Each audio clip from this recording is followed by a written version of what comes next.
corporations are people, my friend. We can raise taxes of course they are. Everything corporations earn ultimately goes to people.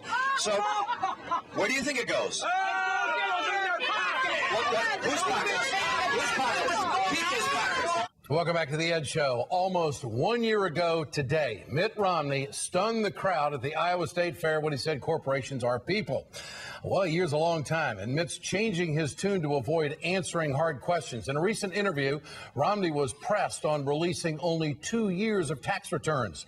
Bloomberg asked Romney if he was investing in a company, wouldn't he want to see more than just 2 years of financial reports? Romney stood by his decision, saying, "I'm not a business. We have a process in this country which was established by law, which provides for the transparency which candidates are required to meet. I have met that requirement."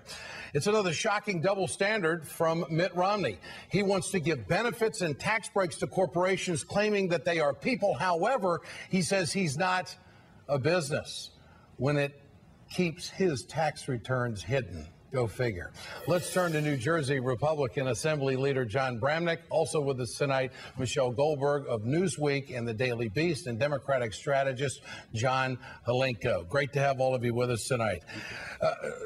Leader Bramnick, is there a double standard here? On the stump, he says that, people are corporations, but then when he is asked to release his tax returns, he can't go down that road. Well, first, he's released 2010. He's released the estimate for 2011. He's filled out every financial form when he ran for governor, when he's run for president in the primary campaigns. So he's met every requirement under the law. This is distraction, because what we should be talking about is how to lower taxes, not how to look at taxes. And that's what the people in America are really aching for. Well, I actually think that in a way you have a point, that because they are talking about how to lower taxes, that's the center of his campaign, we should know how much taxes people like him pay. I mean, he's running on the idea that people like him need a big tax break. And so if he's paying, well, we already know that he paid 13.9%, which is a lot less than I pay and a lot less, I'm guessing, than most viewers pay. And the other years are almost certainly less than that. And so how is that not germane to the kind of central issue in this campaign?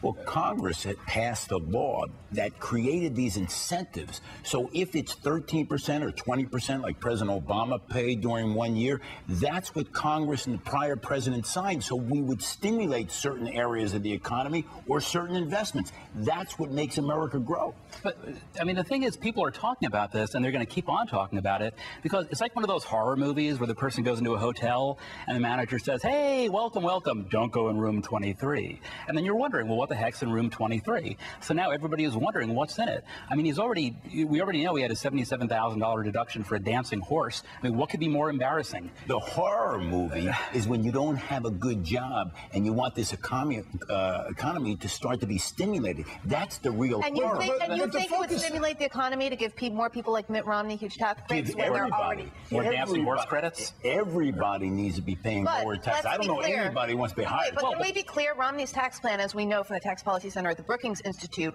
while giving massive tax breaks to people like Mitt Romney, involves, by closing all these various loopholes, involves actual tax increases on the middle class. So again, we need to be clear about the implications of the policies that he himself is promoting. I don't think there's any doubt that Mitt Romney does not want to raise taxes on anyone. Right, but there's no doubt that that is what the policy that he's put forward will do. But let's get back to the fundamental point here. Mitt Romney on the stump says that corporations are people.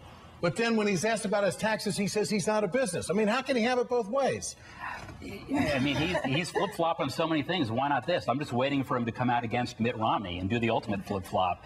This is going to continue to be a distraction. And frankly, people are wondering, did he, honest to God, pay zero in taxes for any of those years?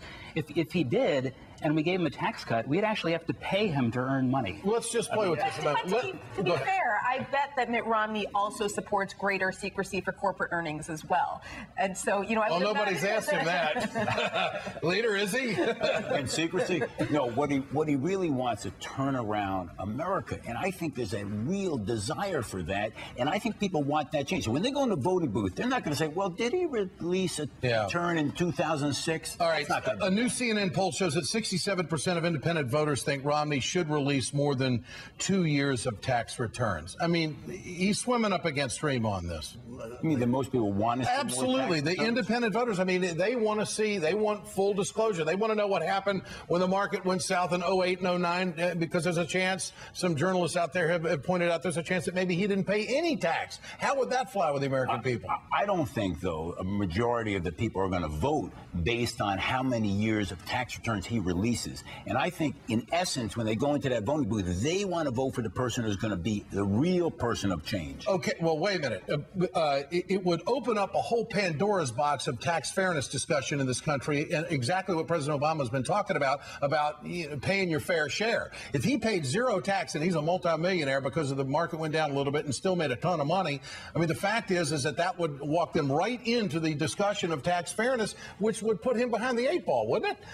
Yeah, I mean, that's one of the central issues in this campaign. That's why I think you can't get around by saying that this is a distraction or that this is just personal. I mean, the central issue in the campaign 0% doesn't sound like fair share. And we also know that he has a history of kind of being incredibly aggressive within the law of seeking these kind of tax shelters and all of these tax breaks that are available to corporations and available to corporation people and available to people like Mitt Romney, but that are not available to the vast majority of Americans. Do you think people really want to tax success? Do you think that's what America's about? No, they just don't want millionaires getting away with not paying anything. And I think politically, it's a tough place for Mitt Romney if he were to release tax returns that showed he paid no tax in any of those last 10 years, which he's trying to hide from.